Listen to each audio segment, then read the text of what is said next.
좋은 엄마가 되기 위해서 제가 어떤 현명한 선택을 하고 어떻게 살아가야 하는지 여쭙고 싶습니다. 남편과 작은 식당을 운영하면서 큰아이는 18개월 때, 작은아이는 14개월 때부터 하루 종일 어린이집에 맡겼습니다. 큰아이는 자주 어린이집에 가기 싫다고 울었고요. 작은아이는 제가 소홀해서 심하게 놀란 적이 여러 번 있습니다. 지금도 가기가 바빠서 큰아이가 초등 3학년, 작은아이가 1학년인데 모든 면에서 소홀합니다. 작은아이는 자주 학교에 가기 싫다고 합니다. 8년 전에 가기를 처음 할 때부터 지금까지 최근에는 거의 매일 남편은 손님들이 홀에 꽉 차 있는데도 저나 알바생들이 실수를 하면 욕설도 하고 고함을 지르고 냄비나 국자를 집어 던지기도 하면서 저를 윽박지릅니다. 그러면 제 마음이 무너지고 위축되고요. 알바생들에게도 너무 민망합니다. 이번 기회에 남편이 혼자 가게를 운영하게 놔두거나 직장에 다니라고 하고 저는 짧은 시간 제 일을 하면서 아이들을 세심히 살폈으면 좋겠는데 스님의 고견 부탁드립니다. 모든 가정사는 제가 결정해야 하고요. 남편은 제 의견을 따르는 편입니다. 자기가 아이들을 잘못 키웠기 때문에, 그러니까 한 여성으로서는 착실히 살았는지 몰라도 엄마로서는 역할을 제대로 못한 거예요. 다시 말하면 제 살기 바빠서 또는 잘못된 생각으로 아이들을 제대로 못 돌본 거예요. 그렇기 때문에 이거는 지금 초등학교 다니는 어린애가 학교 안 가겠다는 것부터 시작해서 사춘기를 넘어가면서 자기가 그 과보를 받아야 돼요. 그러니까 아이들이 앞으로 어떤 문제가 생기더라도 자기가 애가 왜 저러는지 억울해하면 안 돼요. 그건 자기가 지은 인연이기 때문에 과보를 받아야 돼. 그래서 앞으로 어떤 일이 생기더라도 이렇게 고마운 마음을 내야 돼요. 아이고 그래도 그만하기 다행이다. 이렇게. 애가 학교를 안 가면 아이고 그래도 건강해서 다행이다. 애가 학교 가서 꼴찌를 해도 아이고 그래도 학교 다녀줘서 다행이다. 아시겠어요? 성적이 중간쯤 되면 중간밖에 못한다 이렇게 생각하지 말고 그래도 우리 아이 밑에 절반이나 있다. 중간이나 한다. 이렇게 생각을 해야 돼. 그래서 긍정적으로 봐줘야 돼. 자기가 지은 인연의 과보로 따지면 이보다 훨씬 더 나쁜 결과가 나와야 되는데 그나마 참 다행이다. 이렇게 보고 아이들을 대해야 그나마 아이들이 덜 나빠지지 자기가 아이들에게 지나친 기대를 걸면 자기 실망이 커져요. 자기는 애들에게 그렇게 무슨 좋은 인연을 지은 건 아니에요. 물론 이해는 돼요. 살기 바빴어. 그러나 자기가 제대로 애를 키웠다 그러면 애를 등쳐업고 가게 일을 했어야 됩니다. 남의 손에 맡기지 말고. 그것이 아이가 훨씬 더 잘 성장하는 방식이에요. 가게 시끄러운데 손님 있는데 나쁘지 않느냐가 아니에요. 엄마가 자기를 버리지 않았다. 어떠한 경우에도 엄마가 자기를 보살폈다. 이게 있어야 아이는 사람으로서의 믿음이 생기는 거예요. 얼마 전에 왜 저기 수찬성에서 지진 났는데 뭐 열 몇 시간 만에 무너진 흙더미에서 꺼내니까 엄마는 죽어 있었는데 품에 있는 아기는 어때요?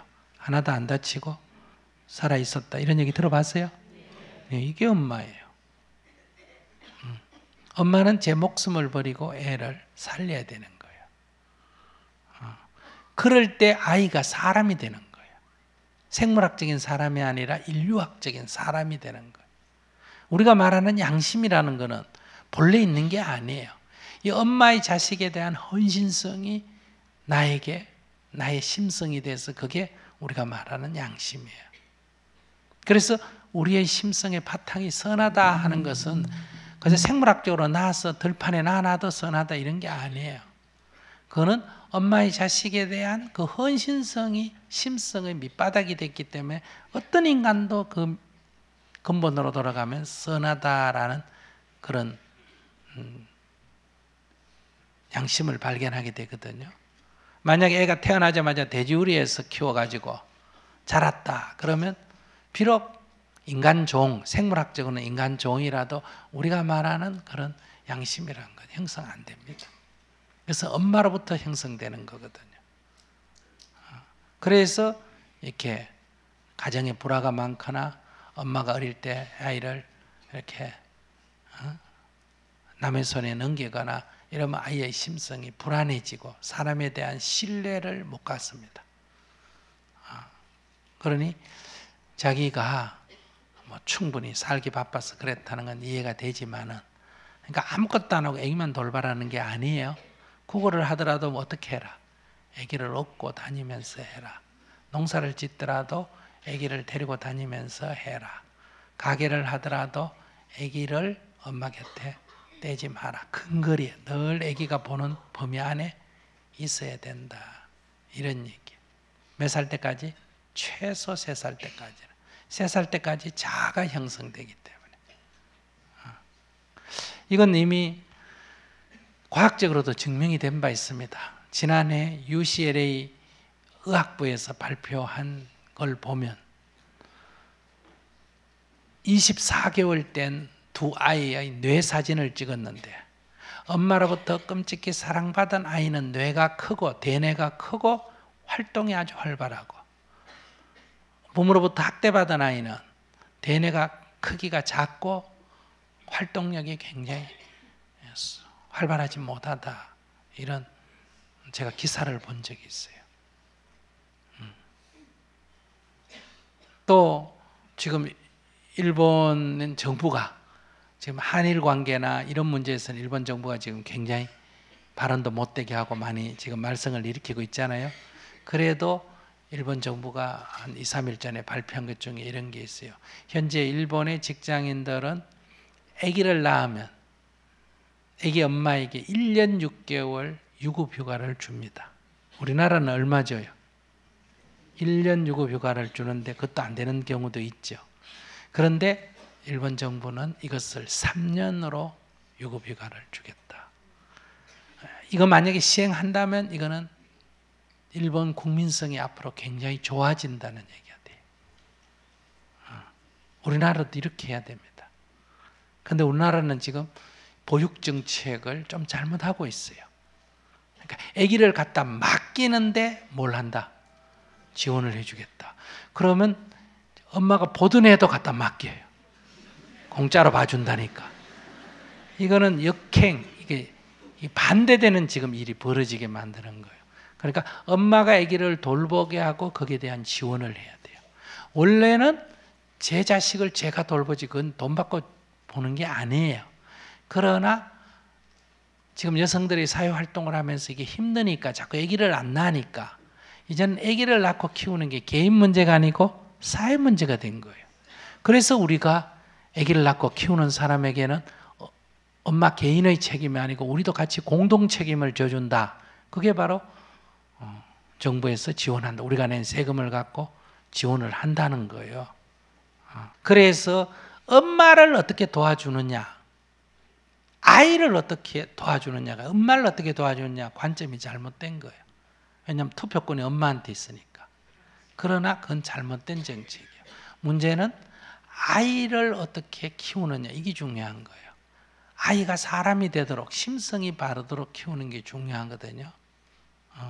그래서 아이의 심성은 대부분이 엄마를 닮기 때문에 그래서 엄마를 편안하게 해줘야 되는 거예요. 그러니까 첫째는 가능하면 아기 엄마가 자기 자식을 키우는 게 제일 아이한테 정성을 기울여요.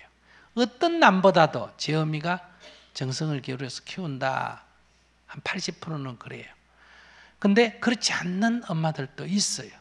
그런 사람에게는 엄마 거를 박탈해야 돼요. 그래서 입양을 시키든지 엄마 노릇을 할 사람에게 내보내야 돼요. 사실 아이를 위해서는 그렇다는 거예요. 아이를 위해서는. 그 다음에 엄마의 심리가, 엄마가 키운다고 중요한 게 엄마의 심리가 안정이 돼 있어야 돼요. 그래야 아이의 심성이 안정이 된다. 그럼 엄마의 심리가 안정이 되려면 남편이 애기 엄마에게 잘해야 돼요. 그런데 우리나라 남자들은 애한테 잘하려고 그래요. 애한테 잘하고 아내한테 못하면 애는 나빠집니다. 그러니까 아내한테 잘해야 돼요. 아내한테 잘하면 아내가 심성이 안정이 되면 아기가 좋아지는 거예요. 그러니까 시어머니가 손자한테 잘하지 말고 아기 엄마한테 잘해야 돼요. 그래야 손자가 잘 되는 거예요.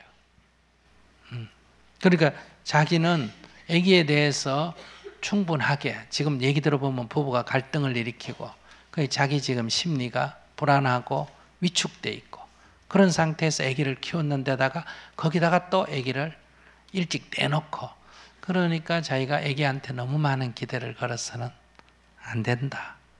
아시겠어요? 우리 애가 나빠질 거다, 스님이 그러더라, 이렇게 불안해하라는 게 아니라 앞으로 아기가 어떻게 일어나든 그걸 자기가 누구의 잘못으로, 나의 잘못으로 돌이켜서 아기를 나무래면 안 된다. 아이고 내가 잘못 살았어, 애가 힘들다, 이런 마음을 내야 애를 이렇게 자비롭게 지켜볼 수가 있다, 이 말이야. 그리고 애에 대해서 요구가 많지 않고 항상 이렇게 고맙게 생각한다. 아이고 그래도 네 키운 내 잘못에 비하면 네가 참 잘 커준다, 그만하게 참 다행이다. 항상 이렇게 아이한테 긍정적 마음을 내야 지금이라도 아이한테 좋다, 이런 얘기예요. 그러니까 이제 그 정도만 하고, 부부지간의 문제는 그 뭐 둘이서 알아서 하면 될 것 같은데. 근데 남편하고 원래 부부가 같이 직장 생활을 하는 거는 어리석어서 그래요. 같이 안 하는 게 좋습니다. 사람이 늘 붙어 있으면 갈등이 심해져요. 아시겠어요? 그래서 따로 사는 게 좋은데, 그러니까 이제 자기가 이렇게 생각해야 돼. 자기는 부부라고, 직장에 나와서 부부라고 생각하지. 그게 잘못된 생각이에요. 집에 있을 때는 부부지만 직장에 나오면 자기는 종업원이에요. 남편은 뭐고? 사장이고. 그러니까 자기가 종업원으로서 사장한테 예우를 깍듯이 안 했기 때문에 이런 일이 생기는 거예요. 제 말 이해되는가 모르겠어요. 조금. 인간 존재라는 것은 정해져 있지 않습니다. 내가 택시를 타면 뭐라고 불리고? 승객이라고 불리고, 가게 가면 손님이라고 불리고, 절에 오면 신도라고 불리고, 애 만나면 엄마라고 불리고, 부모 만나면 딸이라고 불리고, 남편 만나면 아내라고 불리고, 사장 만나면 뭐 사원이나 종업원이라고 불리고, 자기 존재는 정해져 있지 않아요. 그래서 이걸 무아라 그래. 대승불교로 말하면 공이라 그래. 자기가 지금 착각하고 있는 거예요. 직장에서는 남편이 사장이고 자기는 뭐다? 종업원이에요. 집에 가면 뭐다? 부부예요. 그러니까 직장에서 사장의 권위를 자기가 종업원으로서 좀 깔아뭉갠 것 같네, 내가 보니까. 그러니까 뭘 집어 던지고 사람들 보는 앞에서 저렇게 막 눈이 뒤집어져가 한다는 거는 그 인간 성질이 좀 더러운 것도 있지만은, 그러나 그 성질이 일어나는 거는 자기 나름대로 자기의 사장으로서의 권위가 안 섰기 때문에 저렇게 미치는 거거든요. 그러니까 자기가 종업원을 사표를 내고, 아시겠어요? 종업원을 사표를 내든지, 안 그러면 같이 있어도 자기가 종업원이라는 것을 딱 가게 문 열고 들어가는 순간부터 종업원이라는 입장을 확실히 가지면 남편 발작 안 할 거예요.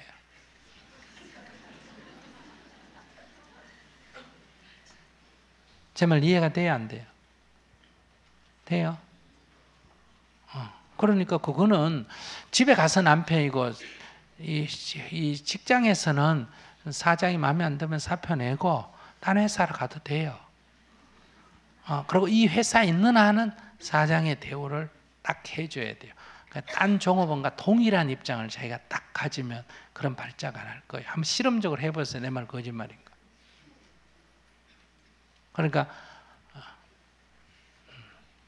당신은 나의 사장입니다. 오늘부터 이렇게 100일간 기도하면서 직장 생활 한번 해보시고, 자기가 어떻게 종업원이 건방지게 사장하고 막먹으려 하는지를 보고 그때마다 딱 돌이키면 문제가 없을 거예요. 그러면 거기 다니고, 자기가 안 되든지 자꾸 지가 사장 역할을 하려고 하든지, 그럼에도 불구하고 남편이 발작을 하든지 하면 사표를 내고 딴 직장으로 옮기면 되지. 잘 알아들었습니다.